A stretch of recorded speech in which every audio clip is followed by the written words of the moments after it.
Welcome to another edition of the AI in Finance demo. We're demoing AI tools specifically on how we in wealth management can use them. So today I came across this just on my feed within LinkedIn, decided to check it out, and I thought it was pretty cool. I spent a little bit of time with it, but I haven't connected it to my full tech stack where I think there could be even more benefit. But I wanted to show you a little bit about it. It's called Knapsack AI. It is a bit of an overlay. It makes using agents and AI a little bit easier. It's really more focused on, our specific use cases. I don't know if it's specifically just for wealth management, although I believe there is a main focus because of the integrations it has, but it allows for us to do a lot of interesting things. And I wanted to focus on really one main thing specifically here today, and then show you what they call naps, which are similar to zaps, but already pre-built, and show you how they can build them and I think how you can use them going forward. So if we hop into the platform here, you can see it's a simple interface. That's one thing I really like about this, is it's just a simple interface, something we're used to using other AI tools. And you have these connections. So I've only connected Gmail and Google Calendar just to make it easier, but you have the connections with your CRMs, Salesforce, Wealthbox, Copper. You also can integrate Dropbox or OneDrive and Microsoft if you're a Microsoft firm. But you also have MCPs, which are allowing us to connect to other technologies as well. And MCPs are growing by the day and by the minute, by the hour. And so you can connect MCPs here, which allow you to get access to even more technology solutions as well. So what I did is I connected to Gmail. I sent over some emails from clients. I've done this before, but I wanted to see how it worked within here. So what I'm going to do is I'm just going to ask for it to review my emails that I have received today, and provide me a quick summary of each email specifically. So, what I think about this is a type of tool and interface of, I think this is like the future of how we are going to interact with email and the internet, where it's more conversational. We get just the information we need, as opposed to having to go through, read, and everything of that nature. And so I think that this is like the beginning. Whether this is the actual end state or not, it is progressing towards what I think is a different interaction interface with email and internet as well. I think that that's one of the big things of AI from that standpoint. So here are some of the emails that we have received. Looks like I got a 75% off from Blinkist, but these were the two that I sent. I took some client emails, forwarded them to my Gmail, removed all their personal information so we could see. So you can see here is at 2:20, 2:16. I think that these times may be off because they were sent earlier. But Zane is seeking investment advice about his Apple stock position. He currently holds this since the stock is at its highest low. All right. June is inquiring about switching. So now I want to see how this interacts. So I want to say for the email, can you do research for email one Apple stock and provide me a response for the email. I want the email to be in conversational tone and easy for the client to understand during my response. All right. So let's see what it does. Let's see how it's able to do this. Because what I'm going to try to do is I want to read it. I want to see what the draft is and see if it can actually send it. Because, I think that this may be a way for how we will interact, whether this is like inside of an email client or not. The other thing is that it has this concept of naps, which we're going to go into here in a second. And I think naps are just like predefined agentic workflows for us that you can set on demand or automatically. And we'll walk through some of them because I think it's super interesting, especially for like meeting preparation. Because remember, this can look at your calendar, and it can look at your CRM, and it can help with all of that. So here is the response that it has.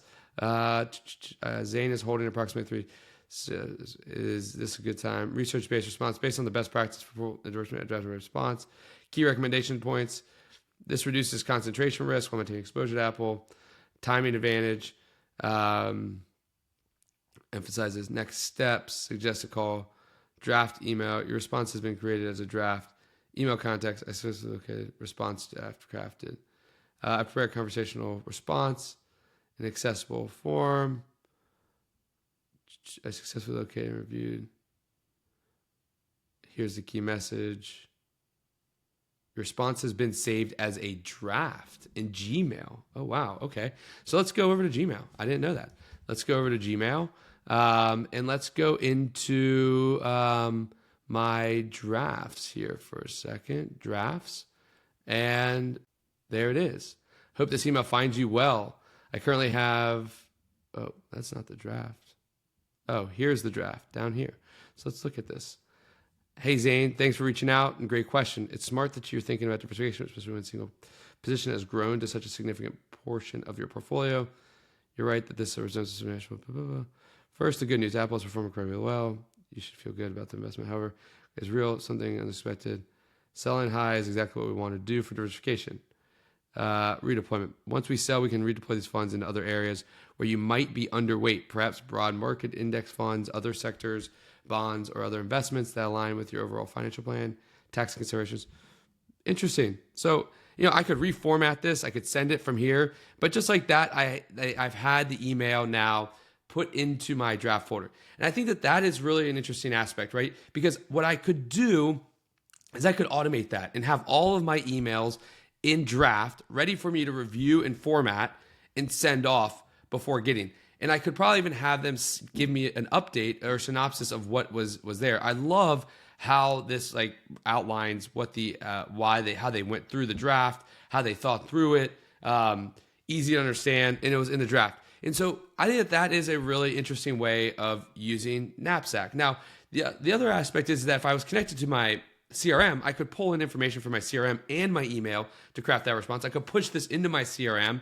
I could create a task for it in my CRM for this family, for a certain team member for them to go execute on as well, to start making these trades as well. So let's look at naps real quick.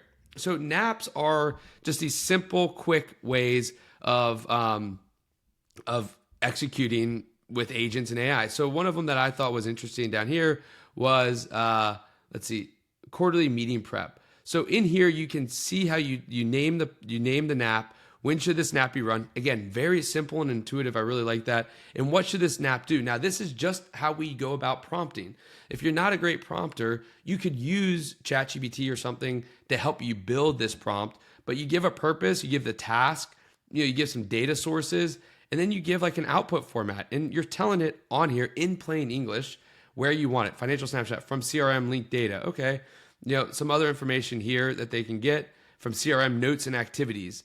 I think that this is and then tone and output you're able to put in there. And then you can run this manually. But the other option is that you can build a nap and you can run on schedule.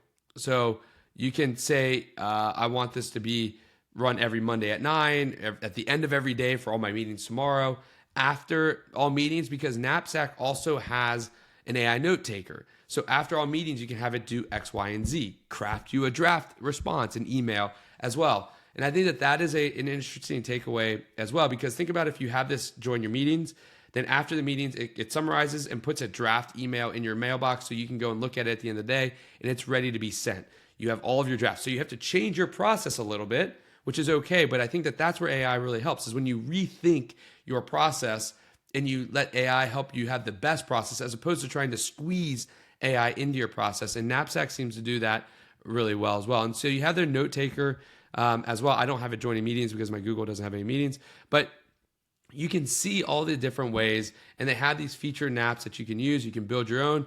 I think it's just a really interesting, simple use case for you. And you have your chat summary here that you go through. I think that it's a really great use case for AI and agents. And I think it's the beginning. I don't know if this is going to be the only one out there, but I think it's a really intuitive one. It's a simple one, but it does a lot for you. So maybe you want to go check out Knapsack. It's really specific towards financial advisors. I found it to be really interesting as I explored it. So go check out Knapsack, and that's another AI and finance demo. Have a great day.